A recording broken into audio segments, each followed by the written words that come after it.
He's done it! 4! Balotelli! Aguero! Cahill! Cahill! Tim Cahill has done it again! What a goal by Tim Cahill! Hello everyone and welcome to the Premier League Nightclub podcast. My name is Damon and with me, yet again, I just have Woody. Now, Woody, first of all, just say how are you?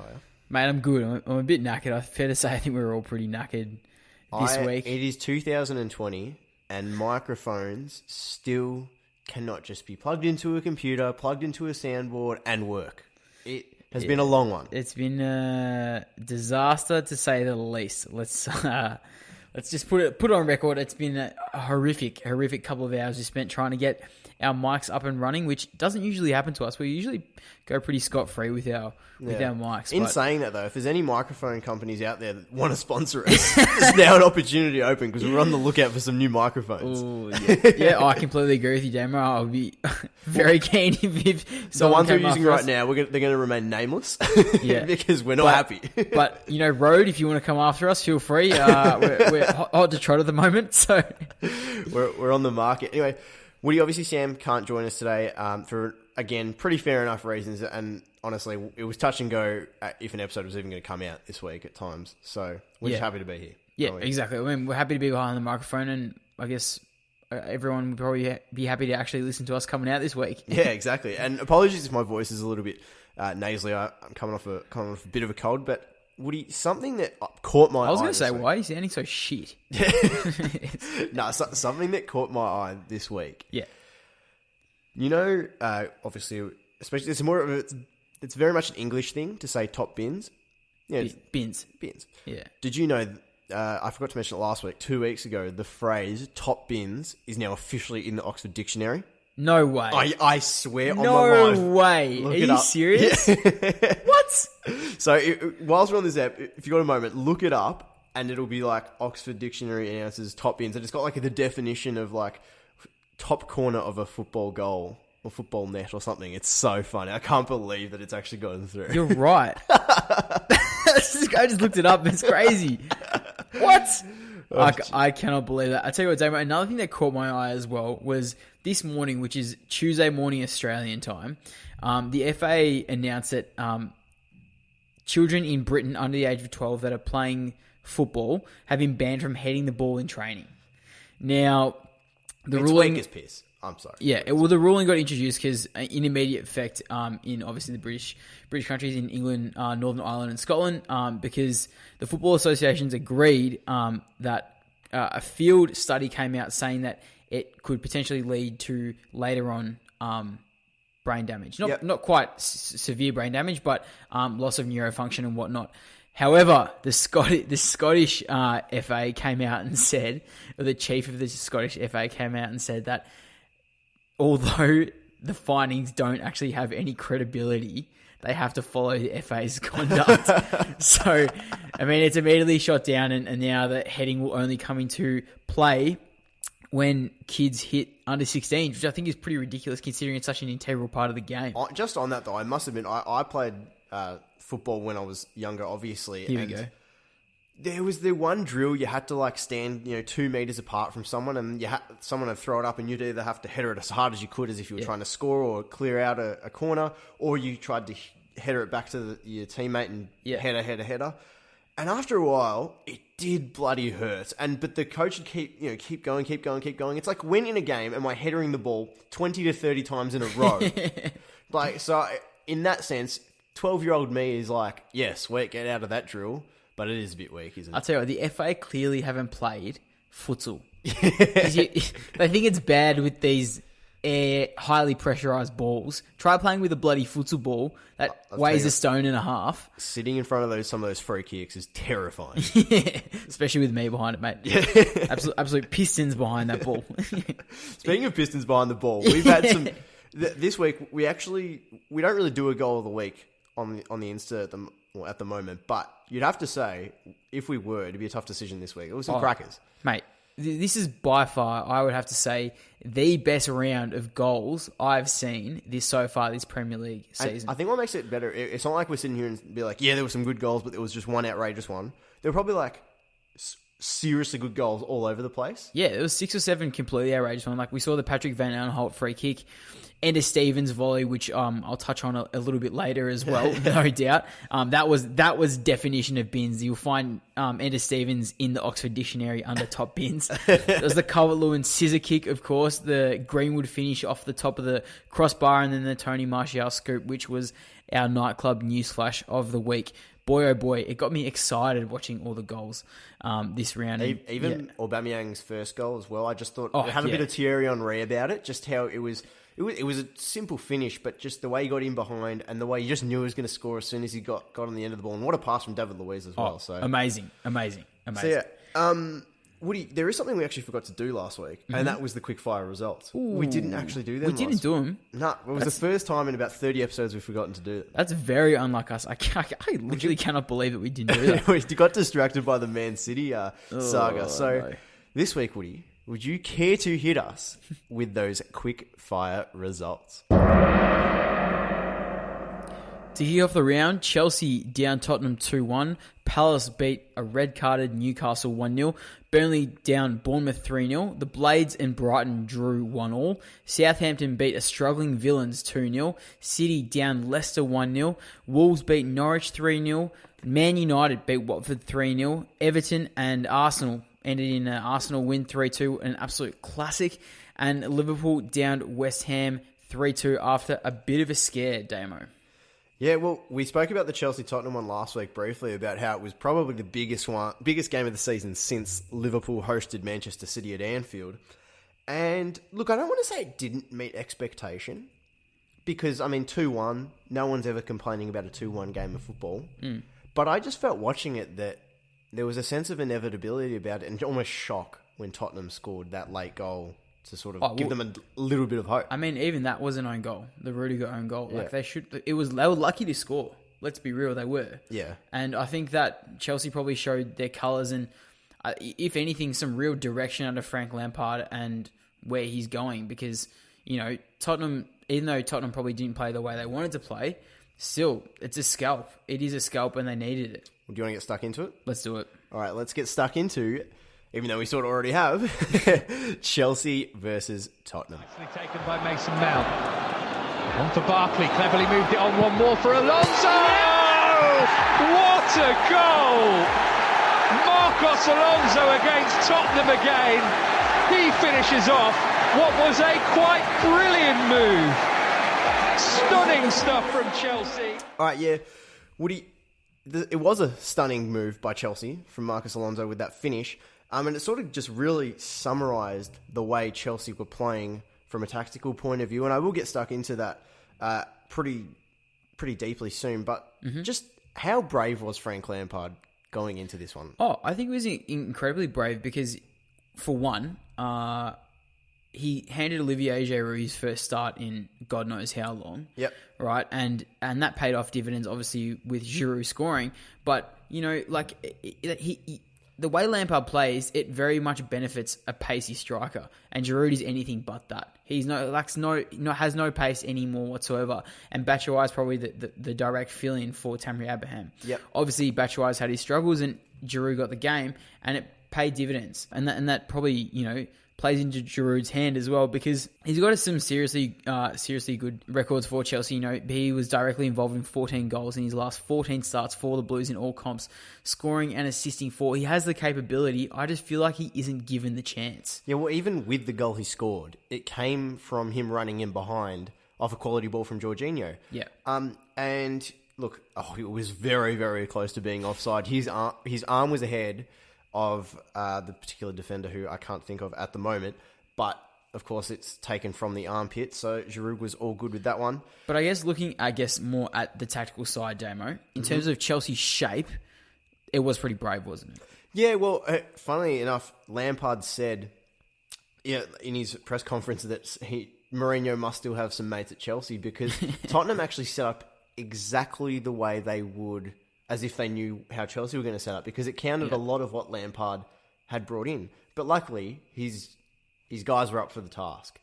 And to play the 3 or 5 back, whatever you want to call it, that Chelsea did, and then to be countered like that from a tactical point of view from Jose, Lampard would have been stressing when he saw that team sheet come out from from Tottenham, sorry. And it's still very hard to talk about Jose not being at Chelsea. But the work rate from, I figure, the four in front of the three centre-backs, I say Alonso, Jorginho, Kovacic, and James, I thought they were the four best players on the pitch by a mile. And statistically it shows, I mean, Jorginho and Kovacic, wow. Yeah. 150 passes between ran them. the game. Ran the game. It was ridiculous. And of course, Jorginho did, or probably deserved an assist for the pass to Giroud. Of course, it came off a Ross Barkley shot and then Giroud scored. But, I mean, Jorginho, 12 ball recoveries. Last season, we were talking about how Jorginho had no defensive skills whatsoever. Lampard's changed Jorginho. And then Kovacic, 100% of take-ons completed, 95% passing accuracy, 90 touches, 42 passes in the opposition half, 15 ball recoveries, and 2 interceptions. These guys were running up and down. And so although tactically Jose tried to match Chelsea's work rate and just energy was just too much for Tottenham. I think that's a really good point you brought up, because if you look at Kovacic and Jorginho, like, they're not known to be defensive players. And if anything, they've had their defensive weaknesses. And we saw Kovacic at Real Madrid. He definitely had his defensive weaknesses. And when he came to Chelsea, he became much more of an on-ball player. But now, looking at them, you think, far out, there's probably a bit of a lack of defense in that midfield. But the way they play with so much energy and so in sync with the back three, that it almost provides a foil for their defensive incapabilities, or what we thought was defensive incapabilities. And now they have so much space. And when you watch Chelsea play, they move the ball so quickly. Yeah. And with these guys, they dictate the game because they have so much presence in the center of the pitch. I think it's also worth noting that around general mainstream football media, I would say Lampard's team is not getting enough credit for what they put out. I look at Mount and Ross Barkley, of course.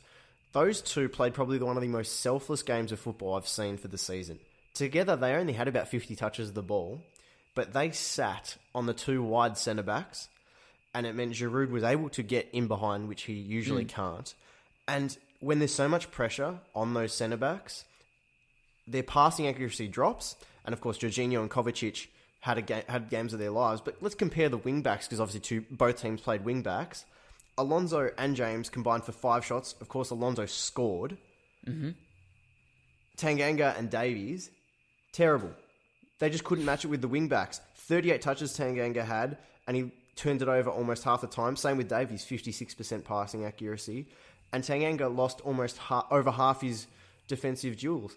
And so you just look at it and say, even though, I've said it 100 times already, but even though Jose matched Chelsea tactically, the just abilities of the footballers playing in wing-back positions and even midfield positions, we're going to beat Tottenham almost every single day of the week. Yeah, I agree. But I think that's it is a great point that you bring up, because if you look at Chelsea, the tactics, the shape and the tactics are almost similar in a sense on paper.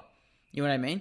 But then I think if you look at Chelsea on the pitch, and it's something that I noticed watching the game, was that they are so in sync as a team.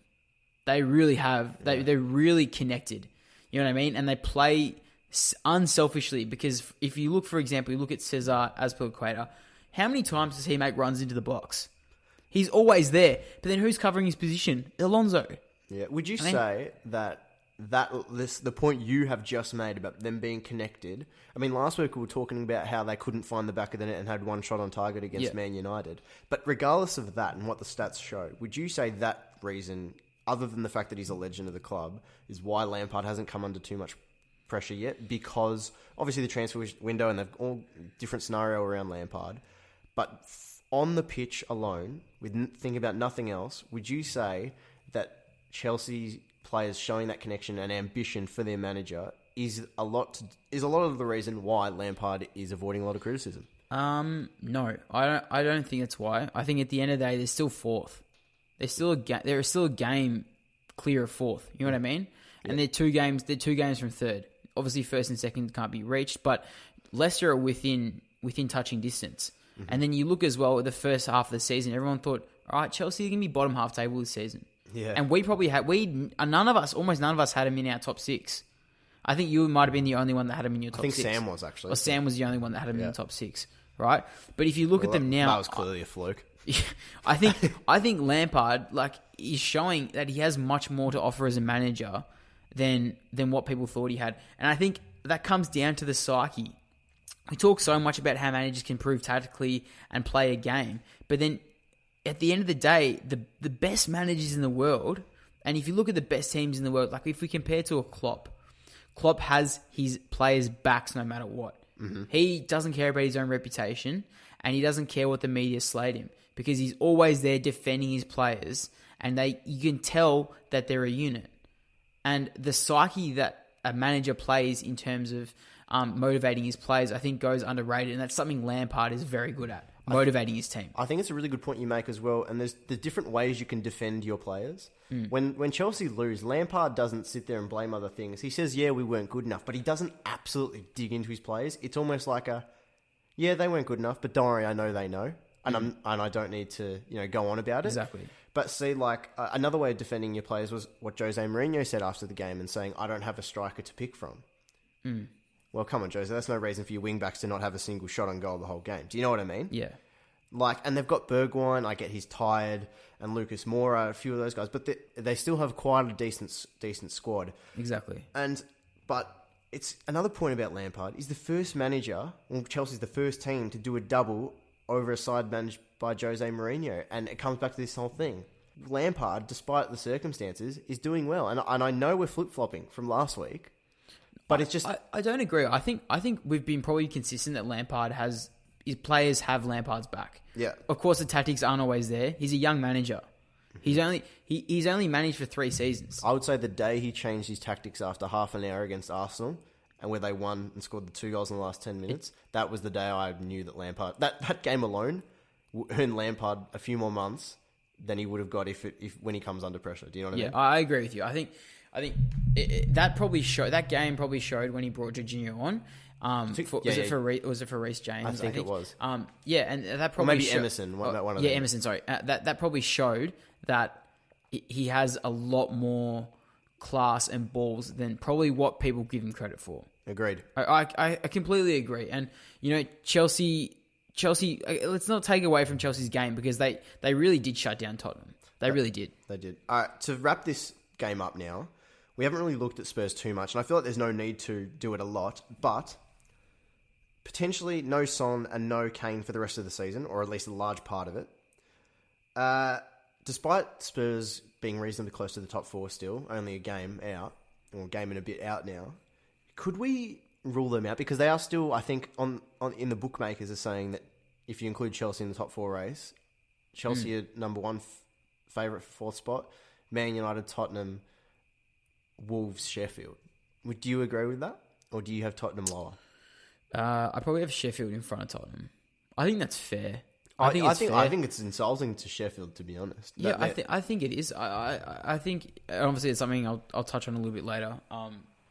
But I just don't see how Tottenham can have higher odds than Sheffield so far this season, and that's I feel like that's completely just, because if you look at the seasons they've had, Tottenham's worst are horrible. They don't register shots. You know what I mean? But if you compare them to Sheffield, they always have the same thing, and that's probably something that Chris Wilder shares with Frank Lampard, is the absolute belief, die-hard belief in their team, their clubs, and their badge.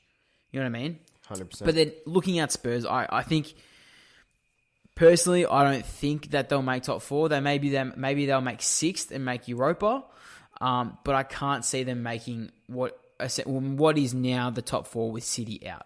Yep, fair enough. What do you reckon?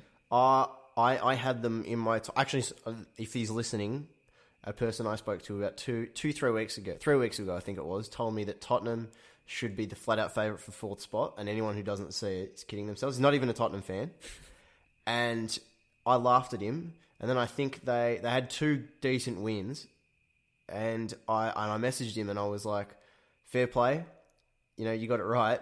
But I don't think anyone predicted the Son injury to happen, and that kills them because of their lack of depth up front. Obviously, with Harry Kane being out for a while, so I think they were in my top. Well, they weren't in my top 4 a month ago. Then 2 weeks ago they were, and now I'm officially putting a line through them because of the Son injury. Well, mate, if you look at their next 5, they've got Sheffield in 5 weeks. Before that, they play United, they play West Ham, they play Burnley, and they play Wolves.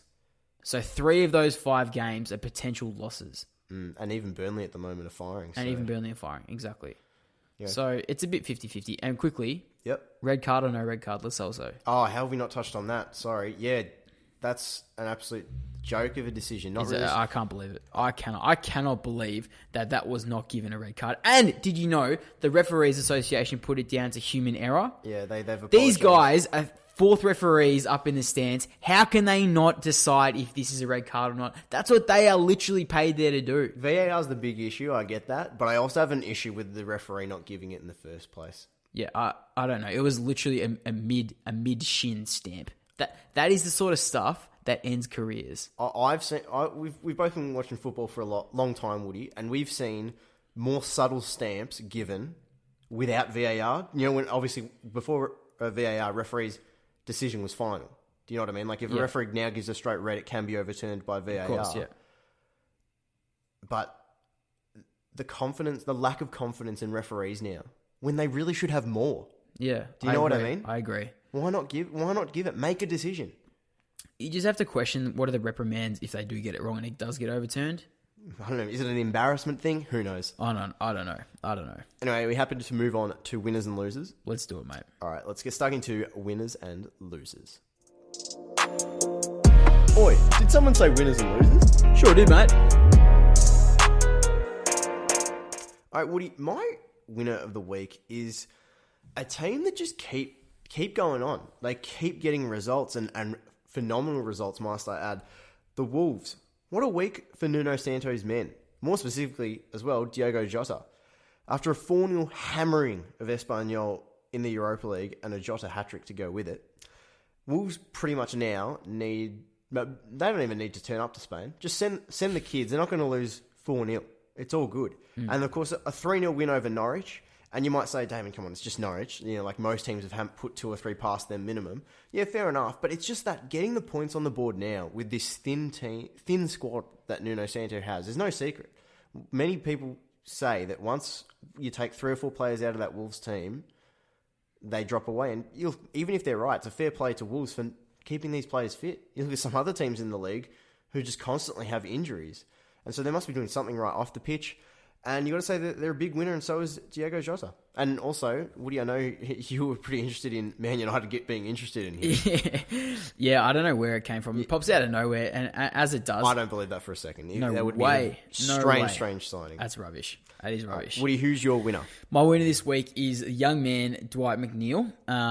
So he's the youngest player to reach 10 Premier League assists since Raheem Sterling in November 2014. So you can tell he's definitely got a bright future ahead of him. Yep. He also bagged a goal in the 87th minute in Burnley's 3-0 win over the Cherries, and now has the most minutes of any player aged 20 or under across Europe's top 5 leagues this season, with 27 appearances this campaign, notching 2 goals and 5 assists. Now, my biggest question right now about this young man is how the hell he has gone under the radar for so long, because he's got everything going for him. Mm-hmm. He's English, he's young, and he's attacking, and he scores goals and gets assists.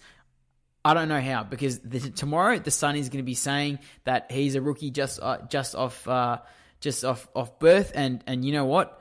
That's the way the media crumbles, because it's not tomorrow who'd be an overnight sensation when he's been flying under the radar for so long. Yeah, I think even in that Burnley game when he did score, the commentators were saying couldn't have picked a more deserving bloke to score the 3rd goal. He was everywhere. Oh, he was on the weekend, and he played well, and he's been playing well for a while. And he's been widely lauded as Burnley's most consistent player for the whole season. Yeah, for sure. So, and he's probably deservedly... Staying on the pitch as well. Exactly, and deservedly so. But Damo, who is your loser this week? My loser is actually a team that we probably, let's be honest, sucked off a little bit a couple of months ago. Let's be real. Come start of the season. Yeah. we hammered them pre-season, and then we were like, oh, this is amazing. And it's Newcastle. About 2 months ago, we were praising Newcastle, Slobbering, mate. saying defensively they were reasonably solid. Had Maximin and Almiron really starting to find some good form. Of course, Almiron finally scored his first goal for the club. Shelby couldn't stop scoring. Well, since then, it's all started to really fall apart. They haven't scored in February in the league, and Crystal Palace hadn't won a game since Boxing Day. Well, along come the Magpies. They now sit 14th on 31 points. Look, they're not going to get relegated, you'd have to say, most likely. But this February alone has pulled them right back. They were 8th come New Year's, I think. Everyone shooted him in as a top 10 finish. And they have fallen off a cliff. And I'm not going to lock it in just in case things happen. You know, on our podcast, Woody, things just come and go like crazy. We lock things in and then they disappear. Yeah, so I'm not going to say anything, but if you're a Newcastle fan, it might be in your best interest to click play next weekend or next week on our next podcast. Woody, that's who is your loser? I was not expecting you to say something like that. And definitely, if you're a Newcastle supporter, bloody go and click play. You're in for a treat and a half. And if we've mucked up, at least we get a listen out of you, and you know we owe you 40 minutes of your life back. Yeah, and you can come chase us for it. We'll give it back to you. Yeah. Woody, who's your loser? My loser, unfortunately, is my beloved Blades, and it's not necessarily a loser. I'm going to downgrade this to a warning. And I don't know if this is valid, right? I'll give it to you. Because they've lost their 5th place to Man U following the 1-1 draw against Brighton this week. And don't get me wrong, Anders Stevens produced an absolute cracker, unstoppable goal from the left that just beat Matty Ryan, near post, bins, no chance there, no way in hell. Quality finish. But I just feel as if the Blades are only a couple of results like this away from maybe throwing a chance at Europe that they really probably deserve so far this season. Yeah, they've been the most consistent in terms of standard of play. Yeah, and by no means is this season ever going to be an injustice for them. I just don't feel as if they should ever settle for less than trying to aim for Europe. Yeah, I don't think they're necessarily, happy with what they've got, if you want to put it that way. I think they're still striving for it, but you're right, Woody. In the teams they're competing against, your Wolves, Man United's, Tottenham's, you just feel if any of them can hit a little bit of form, Sheffield are required to play their absolute best for longer to stick with them. Do you know what I mean? I agree, but these teams that come up don't usually aim for the stars. And that's exactly what Sheffield did, and that's probably where they found themselves in the top 4, come very early on in the season, consistently for the first half. Yeah. But now I just don't want to see those expectations drop now that they've copped a couple of unlucky results. It's funny you say that. Just the Peter Crouch podcast. If anyone listening who hasn't listened to the Peter Crouch podcast, definitely listen to that. Piss myself weekly. But Crouchy was actually saying that, because Crouchy played for like 6 or 7 clubs, from top clubs to bottom clubs. He was saying the difference in ambition. Like, he didn't name any clubs specifically, but he just said it was crazy. It was a weird feeling going from Liverpool to another club which were happy to finish 13th and have a party at the end of the year. It's like, wow. As a fan, if you knew your club were aiming for 13th or something, all right, I get that there are clubs that aim to stay up, but I can also think of clubs that, perhaps like a Newcastle, that are content with 10th to 15th, when really, why not go for 6th? Yeah, what are you going to lose? Yeah. You're not going to, if you're well and truly there, like Sheffield are at the moment, what are you going to lose? Putting everything out on the pitch every week. You're definitely not going down. Worst case scenario, you get a decent finish and you know that you gave it your best. You know what I mean? Like, it sounds really childish and basic, but it's just, you've left nothing out there. Exactly, and they've gone on and signed one of the best young hot talents in Europe in Sander Berge. So why wouldn't you just go for it? That was a show of intent as well. Exactly, completely. And it shows a sign that Sheffield is somewhere to be. Yeah. You know what I mean? Well, speaking of somewhere to be, I reckon it's a good segue into our next game, because from a managerial standpoint, these two teams were somewhere to be a couple of months ago when these two played each other. Mate, boy, oh boy, how the tables have turned since their last game, which was a 0-0 draw, Damo. However, last time these two clubs played in Arsenal and Everton, it was the last game for two of their interim coaches in Freddie Ljungberg for Arsenal and Duncan Ferguson for Everton. With Carlo Ancelotti and Mikel Arteta watching in the stands, it was an absolute snooze fest. Yeah. And since then, both clubs have gone through an absolute renaissance period, both individually to their own rights. And gee whiz, they are head and shoulders above from where they were when they last played. And the game showed it, so should we get stuck into it? Let's do it. It is time for Arsenal versus Everton.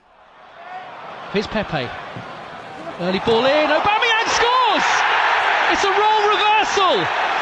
And Arsenal have scored right at the start of the half. It's 3-2. Yep, it was 3-2 just after half-time, and that's how it stayed. And Pierre-Emerick Aubameyang was the man of the moment, but I just felt all round there was so many little talking points out of this one.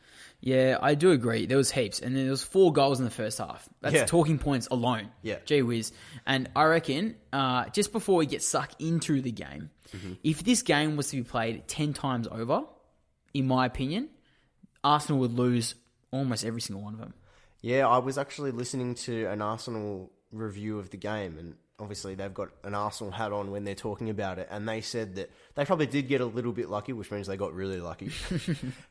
But it's also they also did say that, you know, you create your own luck, and Arsenal did that, and it was something that we've criticised Arsenal for years for not getting results, for not grinding out results. So I feel like it's unfair, a little bit. Don't mean to shut you down here, Woody, but it is a little bit unfair to sit here and say, oh, they got lucky. No. I just felt like, you know what? 3-2 win over Everton, who were in hot form. You take it, pack your bags, and head off to the next game. Like that, I reckon you're happy with that. Oh, well, from an Arsenal perspective, completely. But then from an Everton perspective, well, the game was there for the taking. It was. You know, the last 25 minutes, all it was an Everton attack show.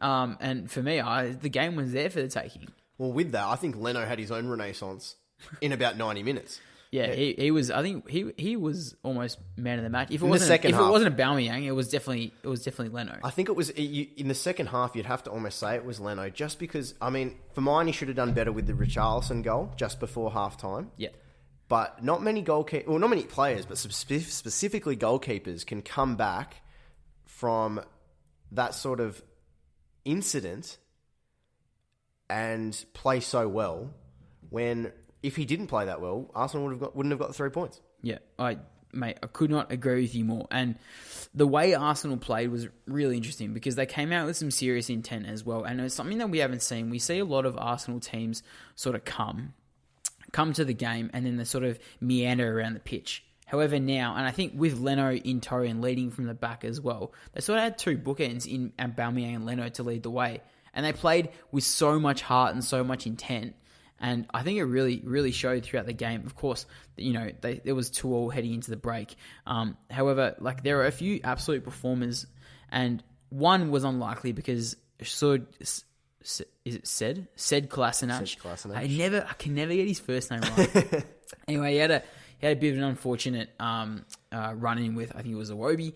It was Sidibe. Sidibe, that's right. And it looked like a head injury, and that's why the referee stopped the game. And turns out it was actually a shoulder injury. And Everton could have been away down the right wing. But a right decision by the referee. You have to do it. But I actually thought that was really interesting. Go on, Woody. Sorry, I didn't mean to cut you off. I do. And now thinking back on it, you're right. The ref did stop it because it was a head injury. And because I think it was because the way he landed. Oh, it looked bad. It was almost head first landing. Yeah. It was a bit of a face plant, really.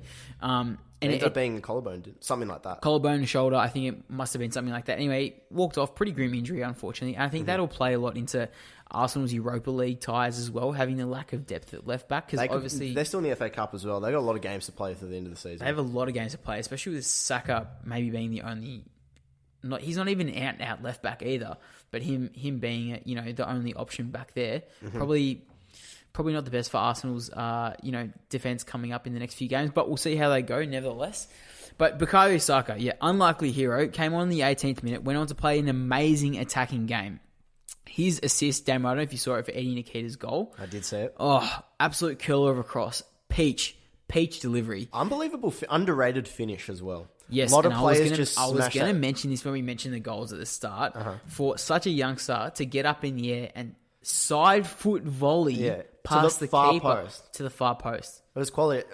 Great finish. Yeah, a lot of strikers just try to hit it as hard as they can and beat the keeper for pace. But I thought it was quality finish and good composure. Great. Hey, there you go. There you go. All right, Woody, I do just want you... Saka was great, and he has been great going forward this season. But defensively, I still have doubts. It's a little bit of a similar situation to Trent Alexander-Arnold. Maybe not so much now, but he has had his defensive vulnerabilities in the past. And I felt like Saka had that as well. And he's not even a left-back by trade, so it's a bit harsh to be going into this. Yeah. But... he did only win one of his 8 50-50 battles. Yeah. And, I mean, he did lose every aerial duel, but he's not going to win too many at his size. Yeah, he's a small bloke. He's a very small bloke. And I think Sidibe and Iwobi had their way with him a little bit at times. Yeah. And that probably explains the scoreline, to be honest. But here's a question. Given Chilwell's drop in form and Luke Shaw's long-term absence from international football at a major tournament, is Saka a genuine chance to find himself on the plane to the Euros? So when you initially mentioned this to me during the week, I was like, hell no. Hell no. And then I did a bit of thinking, and I was like, when you think about it, Saka plays in a back four that's extremely vulnerable and has so many lapses in concentration that often it is easy, his defensive, I guess, his mistakes are almost highlighted in a way. And that's across the Arsenal back four. And he's put in more vulnerable positions because of it, you'd have to say, yeah. Completely. And then I think of the way Gareth Southgate plays. He plays with 3 extremely strong centre-backs in Maguire, Mings, and I don't know. John Stones at times. John Stones. Kyle Walker as a centre-back sometimes. Ben Mee's probably going to be back there as well. But then if you look at those players, like England have deep defensive stocks, you know what I mean? In terms of centre-back wise, hence why they play the 3.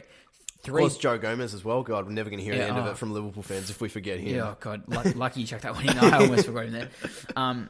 However, now, if you look at the way they set up, I think it almost lends itself to Saka playing more as a wing-back because, however, they have so much defensive prowess, he won't need to defend nearly as much. And when he's defending in a 5.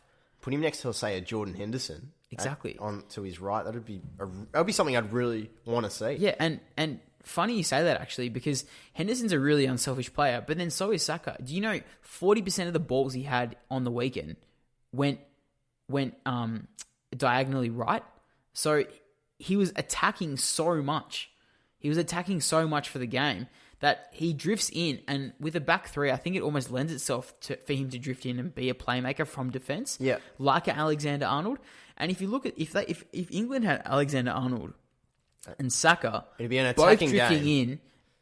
attacking game like no other. Yeah. They would have some serious class on the deliveries, especially if Saka can do what we saw him do on the weekend. I'd love to see it in the group stage when they play some weaker teams. Of course, as they maybe get to like a quarterfinal or semi-final, coming up against, say, a France, you probably can't afford to play that attacking. But yeah, it'd be unbelievable if they were to do it. Imagine if England had the team now that they had the team now playing for when they were playing in the World Cup last year. Yeah, you feel like they would have gone one further at least. Might not have won the thing, but I reckon they would have they would have got one further. Yeah, for sure. In maybe what was one of the most overrated runs in history. We shouldn't say that. We get a lot of English listeners. I'm sorry, we're just salty because Australia is not there. Yeah, we got to bring people down with us because we're awful. So. But I guess another main man for Arsenal. We can't talk about Arsenal without talking about him. Is Aubameyang. 5 ball recoveries. 3 tackles, 1 out of 3, 2 fouls, 1, 2 shots, 2 goals. The man is unstoppable, and like I said before, he's an absolute bookend for Arsenal. They cannot afford to let him go. Yeah, well, Arteta's, I think, not said it, but there are rumours coming out that... Murmurs. Yeah, that Arteta's confident in keeping him as from a personal perspective, in that like it's almost like Arteta's role after the season comes to an end. It's just to keep Aubameyang. Keep Aubameyang, yeah, on a personal level and keep him at the club. And he's 30 years old now, and so you feel like Arsenal are in a bit of a tricky situation in where if he, for example, I don't know the ins and outs, but if it was too much, if it was costing the club too much to keep him, you could understand why they moved him on to maybe a bigger club for the 1 or 2 years left that he has genuine, good output. Yeah. I mean, we're looking at Jamie Vardy. He's getting on now, and like I know he's had a great season, but he hasn't scored in 2020 yet, I don't think. No. And so when pace is a strong factor in your ability to play football, like Aubameyang is or has, I just think that Arsenal need to be careful about this one and try to keep him for as long as possible, but don't do it to the... To the extent where it debilitates your front line. Yeah, or your football club in general, on the books. Yeah, I think the one thing going for Aubameyang is that he sort of doesn't play, I guess, extremely body to body. So his body is probably held up better than what most would have had. You look at Vardy, he's very on the ball, on the shoulder, and he would have copped a lot of hits in his time, whereas Aubameyang not so much. Yeah, and also a lot less counter-attacking play from Arsenal in his time as well. Not as much of it anyway. So it doesn't require the physicality. Yeah. All right. Do we want to just touch on Everton a little bit? Because it's harsh on Everton that they lost this game and they had quite a few chances, especially in the last 20 minutes, Woody, as you said.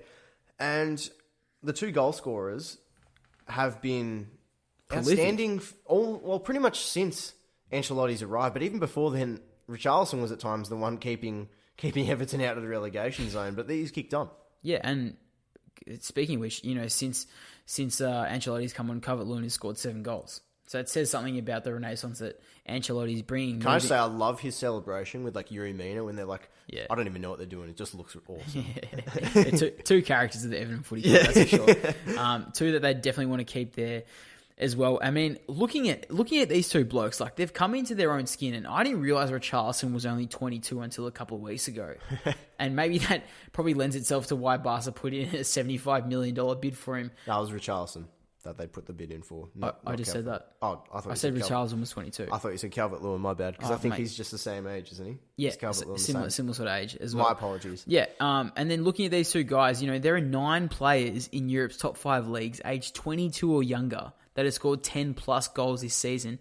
Everton are the only club that has 2 of them.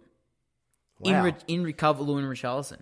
So if they can keep these guys fit and healthy and, together, then who knows what next season they could play, especially with Ancelotti at the helm and with a few transfers in to I guess, supply them the ball a little bit more often. Yeah, I mean, let's be honest about Everton's team. It does have a lot of players that have failed at maybe that next big club. You look at Iwobi, Walcott, Schneiderlin, even Sigurdsson, you could say. Yeah. You could have him in the mix. All those sort of players. So you just think maybe if they could attract one big guy to give the create. I think their defence is actually somewhat okay. It's harsh to say after they've conceded 3 goals, but I think there's work for improvement with what they've got rather than bringing someone in. Completely. They might shore up the defence if they feel like it's necessary, but I feel like Everton shouldn't get too carried away with this loss and just keep going as they are. They've got a big game hosting Man United next weekend, which I'm going to get stuck into in the new segment that's coming. And Woody, can we get stuck into that new segment now? Please. Did you want to talk about anything else? Or no, because you've chatted it up a fair bit, and I'm really keen to see what it is, because I don't even know what it is yet. It is time for Damo's Dollars. Oh. Show me the money.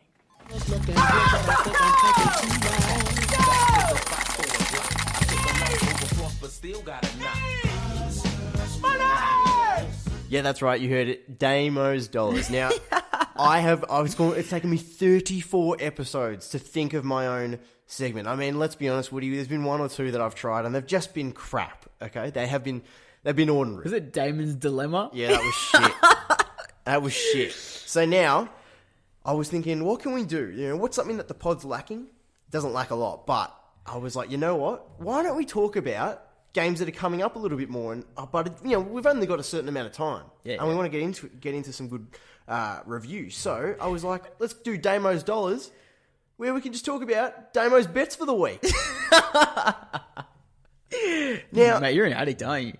Yeah, people who know me, I wouldn't say I'm just a genuine, real ordinary sports bettor or any of that sort of guy. No disrespect to anyone out there who enjoys a punt. I enjoy a punt just as much as the next guy. But I just feel like, I do have a little bit of a stereotype that perhaps, if I've got $5 or $10 in my wallet, it's a betting voucher in my eyes. Do you know what I mean? It just screams, stick me into your Paddy Power account or your sports bet account. Yeah, exactly. And again, if there's any sports betting companies out there that are looking to get some exposure. The odds I'm using at the moment are by an anonymous betting company. But if you guys... Named Bet. But if there is a company out there that want to just tell us how they always have the best odds, feel free to hit us up because my segment needs a sponsor. I'm calling it now. It's not going anywhere. It's here to stay. Yeah, okay. Damo's dollars. Damo's dollars. Let's do it. My multi of the week. All right. First up, Chelsea to beat Bournemouth. Now, you might sit here and go, Damo, no one even needs to listen to this podcast to know that Chelsea beating Bournemouth is a fair chance to happen. All right, yes, I get that. And don't get me wrong, Damo's dollars is not always going to be about, Everton hammering Norwich, although they actually lost to them this season, or Liverpool smashing Watford on the weekend. It is going to be in-depth finding the value for the people. Now, hear this. Chelsea to beat Bournemouth, $1.67. That's outrageous value. If you look, here, given the Cherries run, 2 wins from their last 10, Chelsea's away record, they've only lost at Liverpool, Man City, Man United, and Everton. And the loss to Everton was when they really hit form under Duncan Ferguson. So you just can't ignore this. $1.67, outrageous value. Can't even get chippies for that price, mate. Exactly. And I mean, you look at, I know Bournemouth beat Chelsea 1-0 at Stamford Bridge, but at the same time, I actually think that's going to benefit Chelsea in their wanting revenge rather than giving Bournemouth confidence. Bournemouth have no confidence. Just got hammered 3-0 by Burnley.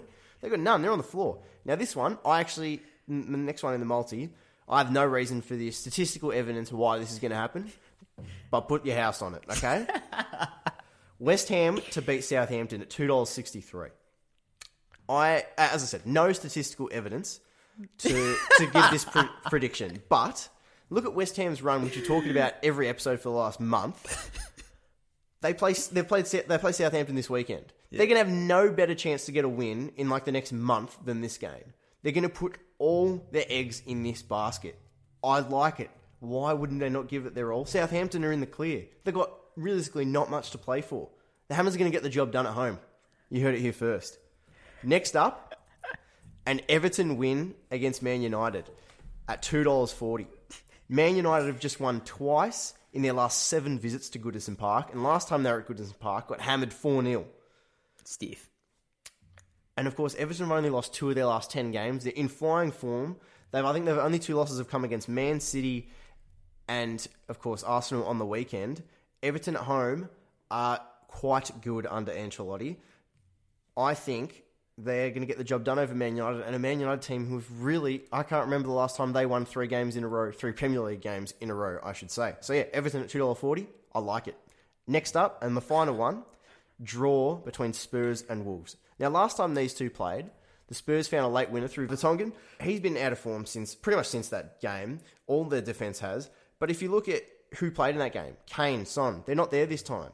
Even though it was at the Molineux, back at the Tottenham Stadium, I reckon the Wolves get a draw here. Now, I don't have them winning purely because of Spurs' record at home. They've only lost twice at home all season, which means it's hard to give Wolves a win. But I just can't see Spurs winning either. So $3.25 for the draw. I like it. I really like it. So I can run us through the bets that you just plucked at us. It is Chelsea to win. Chelsea to beat Bournemouth at $1.67. West Ham to beat Southampton at $2.63. Everton to beat Man United at $2.40. And a draw between Spurs and Wolves at $3.25. And the total price of that multi is $34.25. So, for example, if you put $10 on it, you get $342 return. I reckon it's a goer. So you reckon flick a tenner? Yeah, I mean, gamble responsibly, of course. But we're 18 plus. I'm going to keep a running track of how my multi's going. See if we can get up. Are you sticking this on? Maybe. Get out of here, mate. I'm not taking credibility from you if you're not even putting money on your own bets. All right.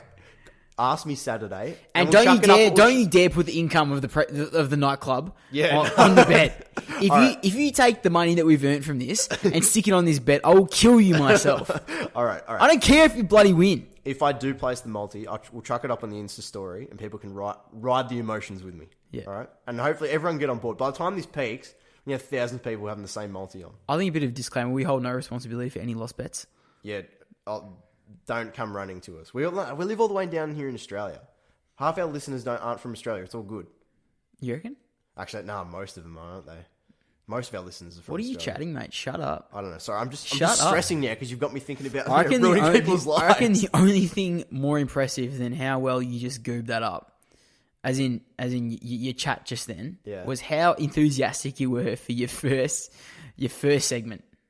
I was pumped. You're pumped, mate. Did I do okay in all seriousness? You did okay. 34 eps in, and you only just got it.